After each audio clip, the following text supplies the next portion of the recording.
Welcome back to the lab, or rather, welcome to the Deep Dive Lab. I'm your host, and today we are absolutely going to geek out on something that sounds microscopic, really, but it's actually massive. It is massive. And it's hiding in plain sight. Exactly. I want to start with a little field trip.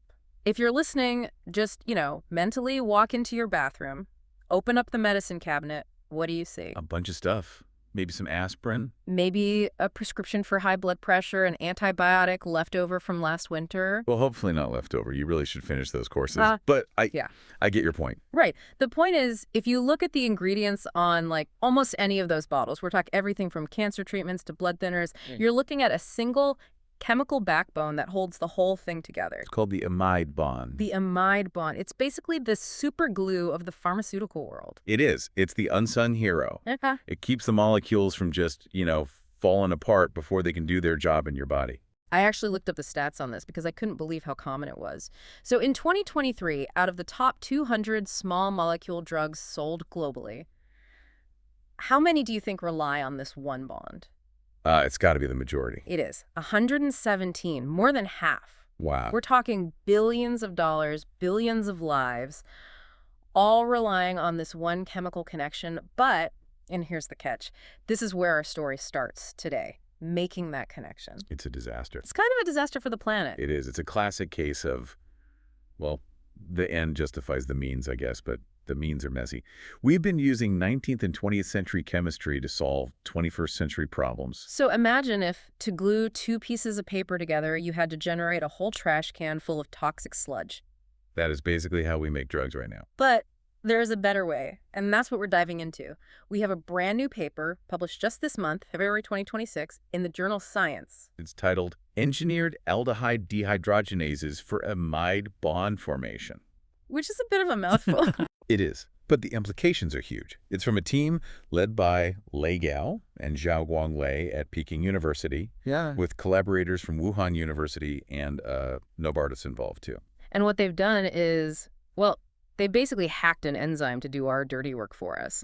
They've turned a biological janitor into a high-precision manufacturing robot. That is a very colorful way to put it. Yeah, it's accurate. So let's unpack this. Before we get to the shiny new enzyme robot, we have to understand why the old way, the chemical way, is so bad. Why is making an amide bond so wasteful? I mean, we've been doing this for decades, right? Why haven't we fixed it? Well, it really comes down to basic chemistry. Ideally, you want to take two pieces of carboxylic acid and an amine and just click them together. Like Legos. Right, like Legos. But chemistry isn't Legos. Unfortunately not. Unfortunately not. These two pieces, chemically, they don't want to hold hands. They kind of repel each other, or they react in ways you don't want, creating salts instead of the bond you need. So they're like two puzzle pieces that just don't quite fit. Exactly. So you have to force them. And to do that, chemists use what are called coupling reagents. Okay, what are those? Think of them as aggressive matchmakers. Like a reality TV dating show host. A very, very toxic one. Yeah. These are highly reactive, harsh chemicals that activate the acid. They essentially shout, hey, you two, get together right now. But the matchmaker, the coupling agent, it doesn't end up in the happy couple, right? It's not in the pill I take. No. And that's the problem. It's what we call stoichiometric. That means for every single molecule of drug you make, you're using at least one molecule of this coupling reagent. And it just gets thrown away. Immediately. Discarded as waste. It's like single-use plastic, but for chemistry? It's worse because it's chemical waste. It has poor atom economy. You're putting a ton of atoms into the pot, buying a whole turkey, and you're only eating a single sandwich. Okay, the rest is just landfill. I get it. Exactly. So the industry has been desperate for green chemistry. They want to make drugs without the chemical landfill. Which brings us to our protagonist. Nature. Specifically, an enzyme called aldehyde dehydrogenase, or ALDH for short. Now, in the wild, ALDH isn't making drugs. It's not, cranking out Tylenol in your liver. What's its day job? Its day job is cleaning up. It takes aldehydes, which can be reactive and toxic, and it oxidizes them. It turns them into carboxylic acids. Which are safer. Generally safer, more stable. It's a detoxifier. Okay, so it takes an aldehyde, does some magic, and spits out an acid. How does it do that? Because I feel like the how is where the hack happens. You're right. This is the key mechanism. The enzyme grabs the aldehyde. You can visualize Pac-Man eating a dot. and it forms this temporary link. It's called a thioester intermediate. A thioester intermediate. Yeah, think of it like it's holding the aldehyde in a vice grip. It's trapped. Then in the natural process, a water molecule comes along. Water. Water attacks that intermediate, and boom, you get an acid. So water is the key. Water is absolutely the key. The enzyme evolved in a watery world. It loves water. It relies on water to finish the job. And this is where the aha moment happened for Lego and his team.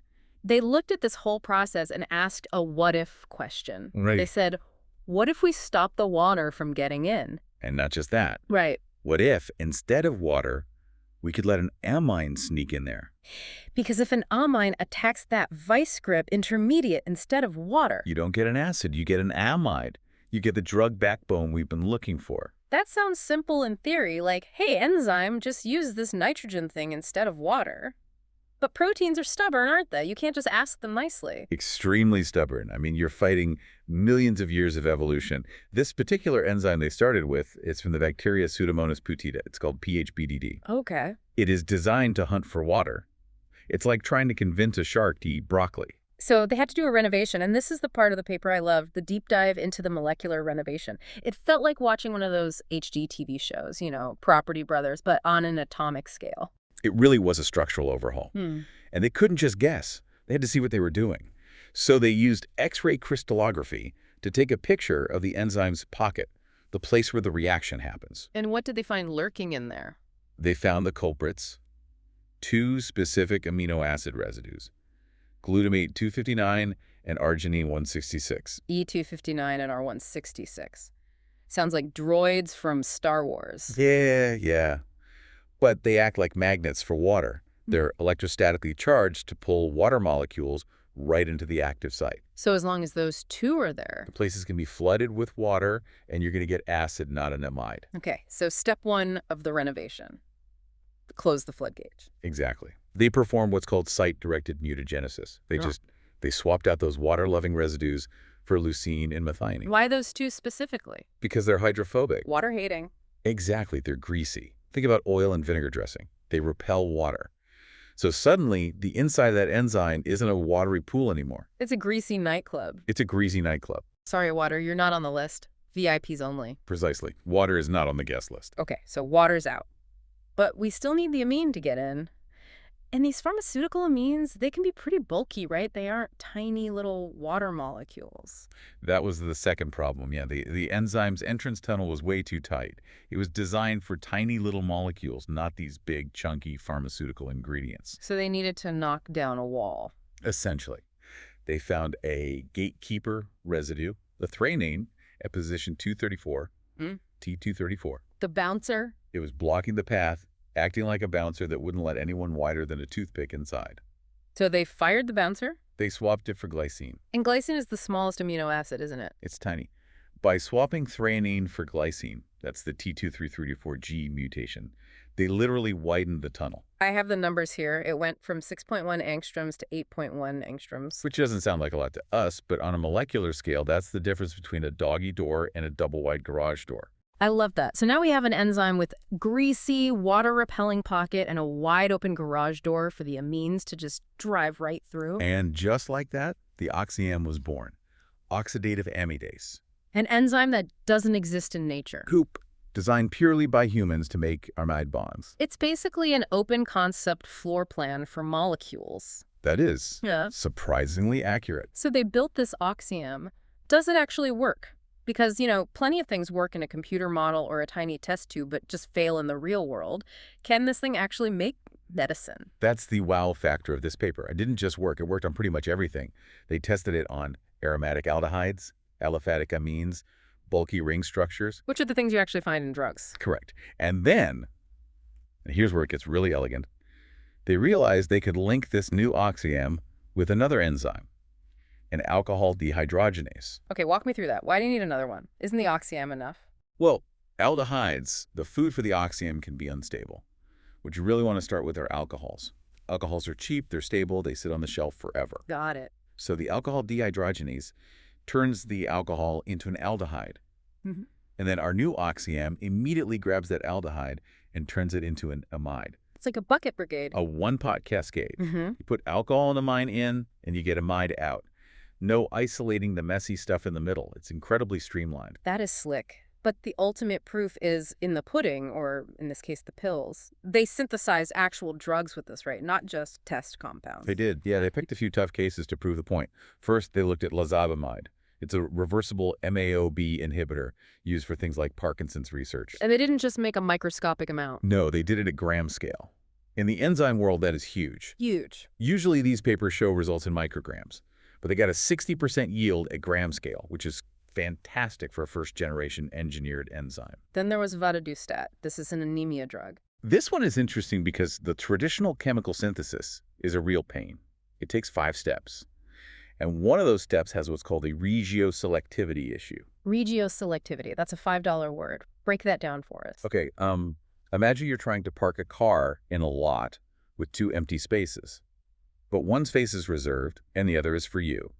In chemical synthesis, the molecule often tries to park in the reserved space. So you end up with a lot of dented cars and parking tickets. Exactly. You have to use extra chemicals protecting groups to block off the reserved space, then take them off later. It's just wasteful. And the OxiAm? The enzyme is a precision parker.